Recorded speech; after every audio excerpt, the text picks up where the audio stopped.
5장 19절로 21절까지 다 한 목소리로 읽겠습니다. 시작. 도둑질하지 말지니라. 내 이웃에 대하여 거짓 증거하지 말지니라. 내 이웃의 아내를 탐내지 말지니라.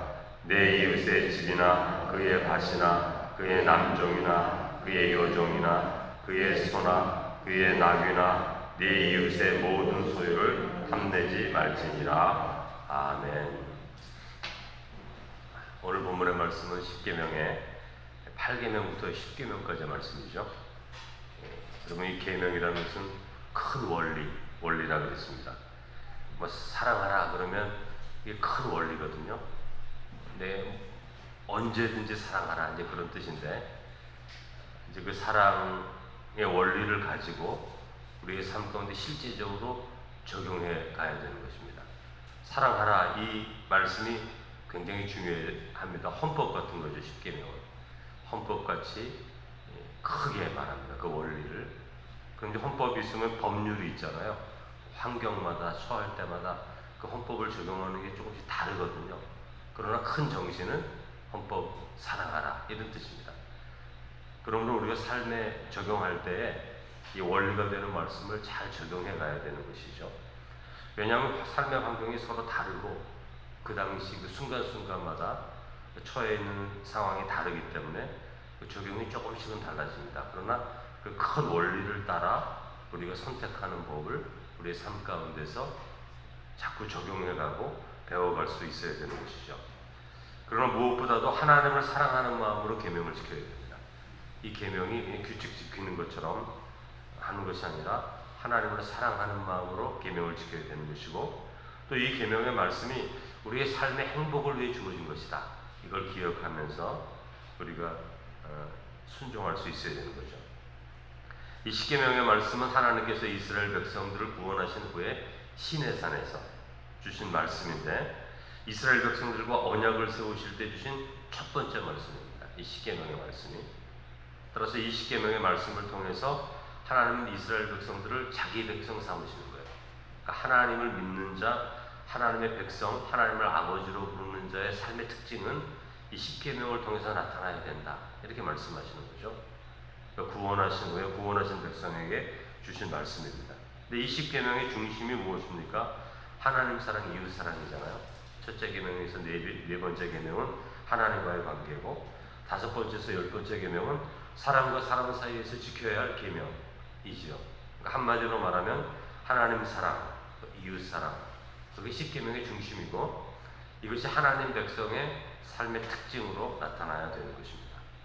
그래서 우리가 언제든지 모든 하나님의 법의 중심에는 이 십계명이 있다. 이 십계명을 잘 기억하는 게 중요한 것입니다. 세부적인 것도 많죠. 그러나 그것은 법률과 같이 십계명을 더 잘 지키기 위해서 세부적으로 갈라놓는 것이고, 큰 중심은 이 십계명이 되는 것입니다. 그래서 오늘 19절에 보면 도둑질하지 말라. 이제 8계명이죠. 이 계명의 말씀도 아주 간결하게 써 있는데 누가 보아도 분명한 말씀이기 때문에 남의 소유를 빼앗지 말라 그런 뜻입니다.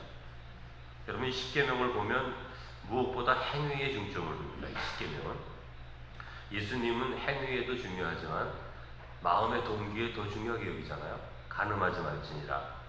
이렇게 하면 십계명인데, 너가 다른 사람을 보고 음욕을 품으면 그 자체가 간음이다 이렇게 말씀하시거든요. 그게 이제 마음의 문제를 더 깊이 다루시는데, 이 십계명을 보면 행위 중심의 법처럼 우리가 보입니다. 그래서 무엇 하지 말라, 행위를 금지하는 법이 있고 무엇을 하라, 이거 두 개밖에 되잖아요 사실은. 그러나 무엇을 하지 말라가 훨씬 많은 것이죠. 그러니까 왜 이런 말씀을 하시냐 하면 행위 자체가 가지는 힘이 너무 크기 때문에 그렇습니다. 여러분 우리를 한번 잘 생각해 보면 우리 마음속에 어떤 사람을 미워하는 마음이 있습니다. 미워하는 마음 생길 수도 있죠. 그 사람 사실은 관계가 안 좋은 사람도 있잖아요. 미워하는 마음이 있습니다. 그런데 이 미워하는 마음이 우리 마음 가운데만 있으면 시간이 지나면 풀어지는 때가 있어요. 남편을 미워할 수도 있고 자녀를 또 못마땅하게 생각할 수도 있는데, 이것이 시간이 지나면 여러 가지 환경에 따라 미워했던 마음이 좋아질 수 있거든요. 집에 돈이 없어서 부부의 관계가 안 좋아질 수 있습니다. 힘드니까. 그러나 생활이 이제 조금씩 좋아지면 그런 환경은 달라질 수 있거든요. 그럼 사이가 더 좋아질 수도 있게 되는 거죠. 어떤 문제들은 시간이 지나면 오해도 풀리게 되고 또 소통하다 보면 이해도 하다 보면 그 관계가 또 좋아질 수 있단 말입니다. 그게 마음속에만 있다면 미움이. 그러나 미움의 마음이 밖으로 표출이 돼서 상대방과 싸우거나 뭐 또 욕도 하게 되고 뒤에서 또 험담을 하게 되면 그거 그 사람이 나중에 다 알게 되거든요. 참 신기하게도. 그 알게 되면 화해하는 길이 훨씬 멀어집니다. 2배, 3배가 아니에요. 10배, 20배. 어떤 사람은 평생 보지 않고 삽니다. 그런 일이 생기게 되는 거거든요. 그러니까 화해할 수 있는 길이 막히게 되는 거예요. 그 사이가 오해가 풀리고 이해가 되면 하나가 될 수 있는 그 기회를 다 놓쳐버리게 되는 거죠. 마음으로 미워하는 것도 하나님이 보시기에 악한 것이긴 한데 마음에 담아놓은 것과 말로 행동으로 드러나는 것 사이에는 아주 큰 차이가 있습니다. 여러분 자녀들을 키울 때 뭐 나쁜 말 할 수도 있잖아요. 부모가 힘이 되니까. 부모도 인간이기 때문에. 그러나 어떤 말들은 자녀들에게 평생의 상처가 돼서 남는 말들이 있거든요. 근데 그런 말들은 해서는 안 되는 말들인데 꼭 하게 되거든요. 사실은 그 다른 것입니다. 참고 있었던 것과 말한 것의 차이는 그런 게 있다는 것이죠. 여러분 그래서 우리도 그런 경험을 하지 않습니까? 아 그때 그 말을 하지 말았어야 되는데 그 행동하지 말았어야 되는데 후회가 생기게 되는데 행위에 힘이 있다는 거예요. 행위 사실은. 그래서 십계명은 행위에 대해서 무엇 하지 말라 이렇게 말씀하시는 거예요. 우리 행위 자체를 제어하려는 목적이 있는 거죠. 일단 행위로 나타나지 않으면 시간이 지나면 회복될 수 있는 것들이 참 많기 때문에 그래요. 따라서 성도의 삶에 십계명의 말씀처럼 자기 행위에 대해 엄격함을 가지고 있어야 됩니다.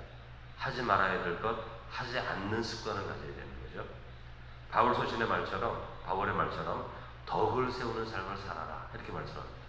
아주 힘들고 어려울 때가 있어요. 사실은 한마디 해주고 싶은 게 있는데 덕을 세우는 말을 해라. 그렇게 권고하고 있지 않습니까? 도둑질 하지 말라는 말씀도 행위를 금지합니다. 욕심이 나고 탐내는 거 있을 수 있습니다. 그러나 그렇다고 해서 남의 소유를 도둑질해서 자기 것으로 삼는 행위는 금지되어야 되는 것이죠. 그러니까 상대의 소유를 상대의 것으로 인정하고 나의 것과 남의 것을 구분할 수 있어야 되는 거죠. 그러니까 하나님은 다른 사람의 소유를 도둑질하는 것을 죄라고 말씀하시는데 하나님과의 관계를 손상시키는 악한 일이 되는 거죠. 20절에는 제9계명입니다. 내 이웃에 대하여 거짓 증거하지 마라. 이 거짓 증거라는 것은 법정에서, 그렇죠? 법정에서 주로 하는 말인데 거짓말을 함으로써 이웃에게 손해를 끼치는 일들, 그것이 법정이든지 우리의 삶의 관계든지 그런 일들이 생깁니다. 가끔 어떤 분들은 사실을 확인하지 않고 들은 말을 이렇게 옮기는 분들이 있잖아요. 삶을 살다 보면 그런 일이 있지 않습니까? 사실 우리가 뭐 나쁜 의도로 그런 것이 아니라 너무 그 진실하게 들었기 때문에 이런 일이 있었대 이렇게 말할 수 있거든요. 사실은. 근데 그런 말들이 상대에게는 정신적, 물질적, 영적 손상을 입힐 수 있다는 거죠. 왜냐하면 그게 사실이 아니었기 때문에. 나중에는 사실인 줄 알고 말을 했는데 그게 사실이 아니었어요. 그런 경험하지 않습니까? 그러면 우리는 이렇게 말합니다. 나는 몰랐어. 사실인지 몰랐어. 그렇게 얘기했어. 그렇게 말을 할 수는 있는데 이게 하나님 앞에서는 통하지가 않아요. 왜냐하면 그렇게 말하는 것이 상대에게 큰 피해가 되었다면, 아무 피해가 없다면 지나갈 수도 있지 모르겠지만 피해가 됐습니다. 피해가 된 것이 남아있는데 나는 모르고 그랬어 이런 말들이 소용이 없어요. 하나님 앞에서. 자기가 거기에 대한 대가를 치르게 돼 있어요. 하나님 앞에서. 따라서 9계명은 우리의 말과 연관이 많습니다. 많은 사람들이 의도하지 않고도 이 죄를 많이 짓습니다. 따라서 성도는 어떤 말을 듣게 되었을 때 사실인지를 확인할 수 있어야 됩니다. 지혜도 있어야 되고 시간을 좀 늦춰야 됩니다. 항상 시간의 문제인데 어떤 특별한 말을 들으면 마음이 급해지잖아요. 이게 막 이런 것들이 있으면 안 되는데 그러니까 말을 자꾸 하게 됩니다. 그래서 그게 문제가 됩니다. 한 템포를 늦춰서 이게 사실인가 하나님 앞에 이게 어떤 일인가 돌아볼 수 있어야 되는데, 우리가 급해서 어떨 때는 좋은 마음 때문에 급하게 말하다 보면 이런 실수를 많이 하게 되는 것입니다. 그래서 사실이기 전에는 확인이 되지 않으면 성도는 말을 하지 않는 게 좋아요. 여러분, 성도는 진실을 말하고 사실을 말해야 됩니다. 말은요 언제나 덧붙여집니다. 덧붙여져서 처음에 했던 말과 나중에 한 말이 엉뚱하게 달라지는 경우를 우리가 삶을 통해 너무나 많이 경험하지 않습니까? 진실을 말하고 사실을 말하고요, 덕을 세우기 위해 말을 해야 된다는 것을 꼭 기억해야 되는 것이죠. 그렇지 않으면 우리는 이 9번째 계명을 어기는 게 되는 것이에요. 또 어떤 때에는 우리가 거짓 증거를 하는 동기가 있어요. 상대가 미워서 잘못되다는 식으로 잘 됐다나 이런 식으로 거짓 증언을 할 수 있습니다. 두 번째는 내 자신을 보호하기 위해서, 나에게 불똥이 튈 것이 두려우니까 상대에게 넘기려는 의도로 거짓 증거할 수 있어요. 그런데 사람은 속일 수 있지만 우리의 마음을 보시는 하나님은 이런 태도와 삶을 거짓으로 보신다는 것을 우리가 알아야 되는 거죠. 그리고 9번째 계명을 범한 것은 심판을 받는 거예요. 계명을 범하면 다 심판을 받게 되어 있습니다. 그래서 여러분, 야고보가 뭐라 그러니까, 야고보서를 우리가 지난번에 새벽에 읽지 않았습니까? 예하고 아니요 하라, 이렇게 말하는 거예요. 그게 옳으면 옳다고 얘기하고 아니면 아니라고 얘기해라. 그 이상 말을 덧붙이지 마라. 야고보가 그렇게 말하지 않았습니까? 그런 말들이 너무 많으니까 사실 그대로를 말하는 거예요. 은근히 자기 해석을 달지 말라는 거예요. 내가 보기에는 말이야, 내가 생각하기에 이런 생각하지 말라는 거죠. 그러면 거짓말되기 쉽게 되기 때문에 그렇습니다. 그냥 예하면 예, 아니요 하면 아니요. 그거 아니라고, 나는 잘 모르겠다고, 그건 맞는 말이라고 이렇게 얘기를 해야지, 거기 자꾸 뭐를 붙이다 보면 그게 거짓말이 되고, 거짓말이 되다 보면 9번째 계명을 범하게 되는 거죠. 21절 마지막은 탐내지 말라, 10번째 계명이죠. 이 계명의 핵심은 탐내지 말라예요. 이 계명은 행위보다도 마음의 태도를 말하는 거죠. 8번째 계명의 도둑질은 행위입니다. 그렇죠? 그런데 이 행위를 가져오기 전에 마음이 탐심이에요. 탐심은 열심히 노력하고 수고해서 얻으려고 하는 그 건전한 마음이 아닙니다. 부당한 방식으로 얻으려고 하는 거예요. 도둑질할 수도 있고, 속일 수도 있고, 강제적으로 빼앗을 수도 있는 그런 마음인데, 여러분, 남의 것을 탐내지 마십시오. 우리에게 주신 것을 하나님께 감사히 여기시면 됩니다. 저 사람이 더 많은 것 같고, 내가 더 부족한 것 같고, 저 사람이 더 좋은 것 같고, 나에게는 좀 그렇지 못한 것 같은 거, 이런 거 삶을 살다 보면 생각이 들 때도 있어요, 사실은. 그러나 그렇게 생각하지 말라는 것이죠. 하나님께서 우리에게 지금 주신 것을 감사히 여기고, 또 우리에게 필요한 것이 있다면 자비로우신 하나님께 구하라는 것입니다. 탐내지 말고. 우리의 삶의 주인이 하나님이시기에 그것이 우리에게 필요하다면 또 주시는 분이 하나님이시기 때문에, 하나님께 나의 부족함이 있다면, 연약함이 있다면, 가지고 싶은 것이 있다면 믿음으로 간구하고 하나님이 주신 지혜를 따라 또 열심히 노력해서 그것을 가질 수 있으면 되는 것인데, 그것을 탐내거든요. 그것은 하나님 앞에 악한 것이라고 말씀하시는 거죠. 하나님이 주시는 것만이 이 세상 가운데 영원한 것입니다. 그것이 아무리 작아 보여도 그 안에 하나님이 행복을 주시고 사랑을 주시고, 어떤 사람은 풍성한 거 가졌는데 사랑과 평화가 없는 집이 얼마나 많은지 몰라요. 그래서 여러분, 강남에 그렇게 풍성하게 자란 아이들이 그렇게 정신병이 많고 우울증도 많고 거기 마음에 병이 많잖아요. 여러분, 물질이 풍성해서 마음의 평화가 얻는 것이 아니고, 물질이 풍성해서 행복을 얻는 것이 아니라는 것이죠. 하나님이 우리에게 주신 것을 감사히 여기고 영광을 돌리면 작은 것 가운데서도 영원한 복이 우리 가운데 있는 것이죠. 저도 여러분 풍성하게 자란 사람이 아닌데 행복하게 자랐습니다. 여러분의 삶은 어떤지 모르지만 우리의 삶이 부족하다고 해서 행복하지 않은 게 아니거든요. 그래서 하나님이 주시는 것이기 때문에 탐내지 말고 감사히 여겨 하나님께 구할 때, 하나님이 주시는 것은 때로 작은 것일지라도 그 안에 생명이 있고 풍성하고 복된 것인 것을 우리가 기억하면서 이 세상 살아가는 가운데 우리가 탐내지 않고 남의 것과 나의 것을 분별하고 하나님의 계명에 순종할 때 우리에게 베풀어 주시는 하나님의 놀라우신 은혜가 있기에 우리 성도가 그런 삶을 사시기를 주님의 이름으로 축원합니다. 거룩하신 하나님, 10계명을 저희 가운데 허락하여 주셨습니다. 어떤 계명은 저에게 쉽기도 하고 또 어떤 계명은 좀 어렵기도 합니다.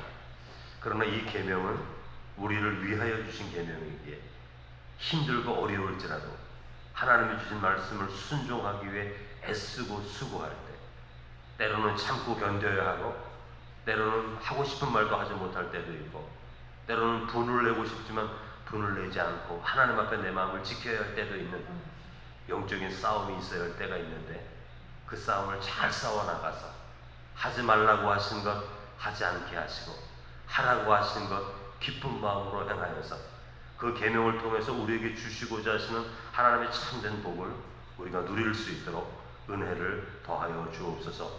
우리 살아가는 삶 가운데 10계명 말씀을 늘 기억하여서 언약의 백성 가운데 첫 번째로 주신 이 말씀을 늘 기억함을 통해서 이 말씀 안에서 자유함을 누리게 하시고 이 말씀을 순종함을 통해서 어떤 환경 가운데서도 이 말씀이 우리의 삶 가운데 쉽고 순종하기 기쁜 삶이 될 수 있도록 은혜를 베풀어 주셔서 계명의 순종을 통해서 우리에게 베푸시는 하나님의 놀라운 복을 우리가 살아가는 가운데 경험할 수 있도록 은혜를 더해 주옵소서.